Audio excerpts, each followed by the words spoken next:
thing there, Dustin. You can rent DVDs. Yeah.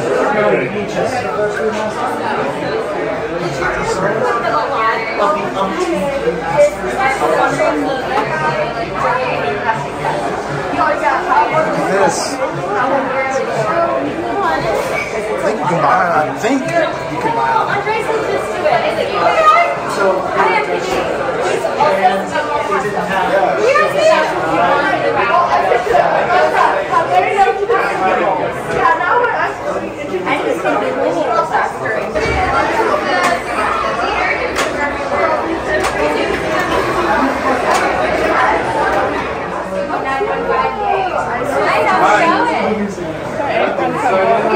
I've seen that, like Leatherface aprons.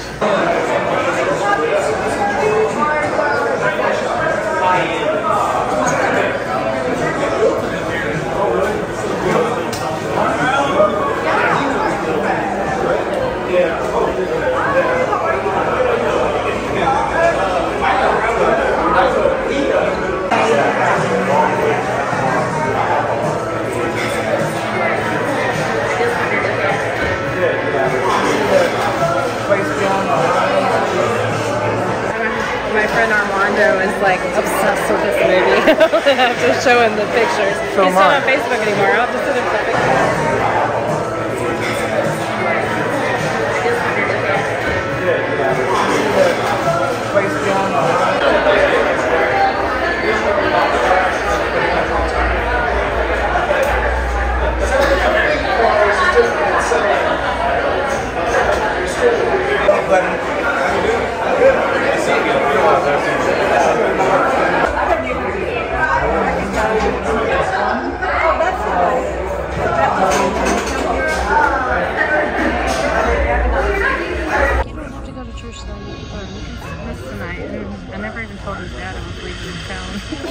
He's at church.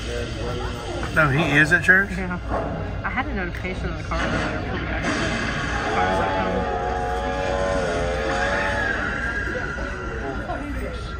Texas Chainsaw Massacre 3. Now, from the producers of A Nightmare on Elm Street, the real terror begins. November 3rd. This is cool. What is this? Just like a little You get to keep that? swag thing. Across America. Cool. So pin, there's a pin. Like a little goodie thing. It's not Texas Chainsaw, just 50. But still, I guess, for the theater. 50th anniversary of this building, yeah. But It's look like at a the little... box. It's like a VHS. Oh, yeah. It's so That's cool. awesome. I love it. Yeah, this is a good little display piece, too. Yeah, I like it.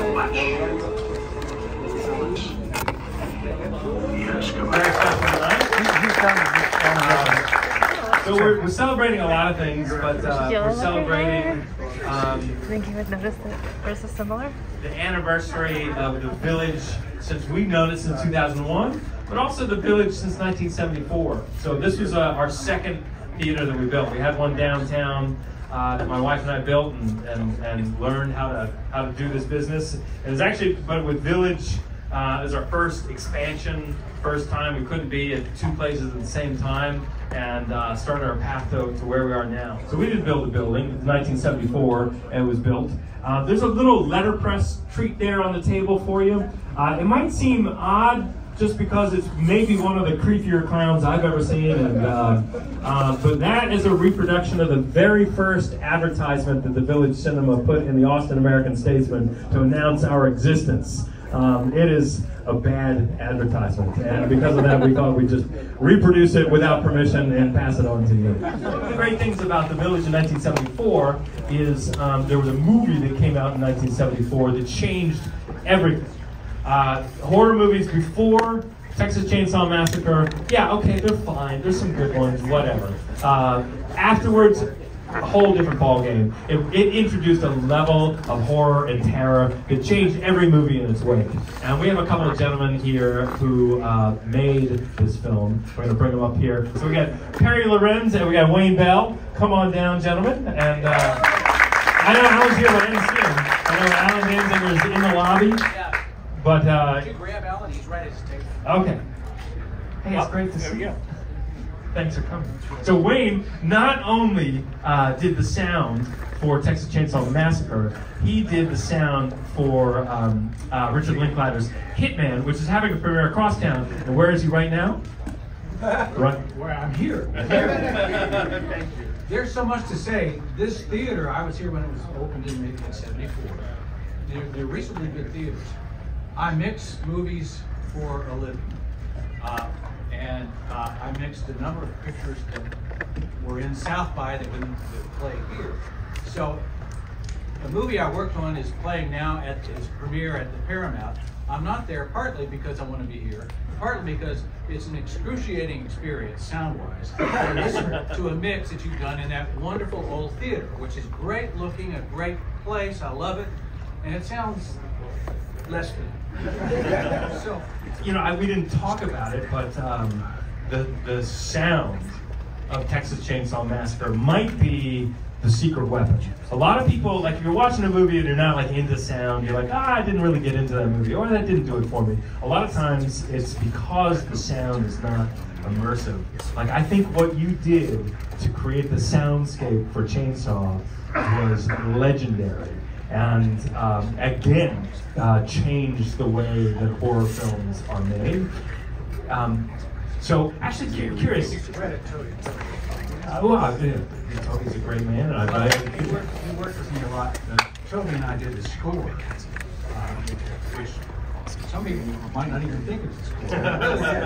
It's abstract, and abstract music is almost never used in film school. So that was the work of Toby and myself. Now, sound effects, and I did all that stuff. And sound recording in the field was myself and Ted Nicolau, who went on to direct the Evil Bomb series.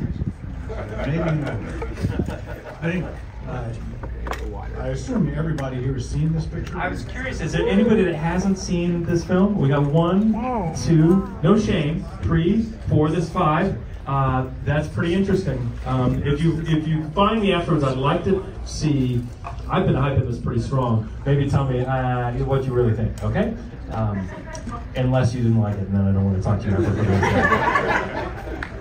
In the first scene, which opens in black, and you just hear things, you don't see anything. In fact, you don't see anything at all. And at the first sight, there's a sound that's in there that I made. That it was just me. Toby didn't remember this one, but everybody asks how I did it, and I don't tell just because it's so signature to this film that it would be a shame for it to crop up here and there for other things. You just kind of leave it with 1974's Chainsaw and let it do what it does for you. That's enough. The funny thing is, I don't know if you remember this, the first time we met years and years and years ago, I asked you, like, how'd you make that sound? What's that sound all about? You had the same answer today. I love it. All right. Perry, this is Perry Lorenz. So I want you to tell us what your role is in this film, because it seems pretty vague from what I understand. Like, what did you have a title, and what exactly was the scope of your responsibility on Chainsaw? Well, I had a very minor part in the film. I'm the guy driving the truck in the end that saves the blood-soaked heroin. I mainly fiddled with the chainsaws, tried to keep them running, put the clutch apart, so it wouldn't be blind or kill somebody. I was always worried someone was going to get hurt. And so I really had more to do behind the scenes than the movie. But, you know, who doesn't want to be in the movie? And at the time, I think even everybody making it had absolutely no idea where this stuff was going. And it was, in some ways, laughable. I mean, it was $90,000 budget, less than that. And the good thing is you're not getting credits twice.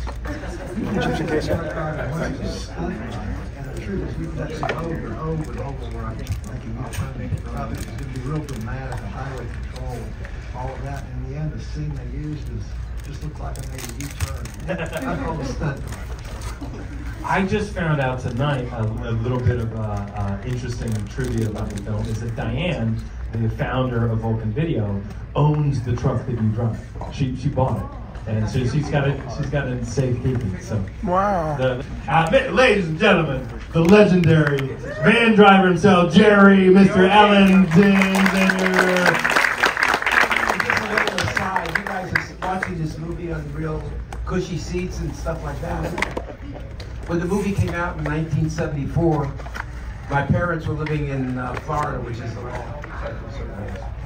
And unfortunately, they ended up seeing this movie in a porno theater. Porno. 1974. The second feature was Debbie Does Dialysis. This is an English-speaking audience. Anyway, I hope you like the movie. We had a lot of fun making it. I had a ball doing it, and that now 50 years later, people are still enjoying it. So my hat's off to you. And Alan's got some great photos and different merchandise items outside. So after the film, especially the 5 people that have never seen it, you're going to become collectors of this film. Go and see Alan at the table afterwards. And thank you, everybody, for being a part of the Village.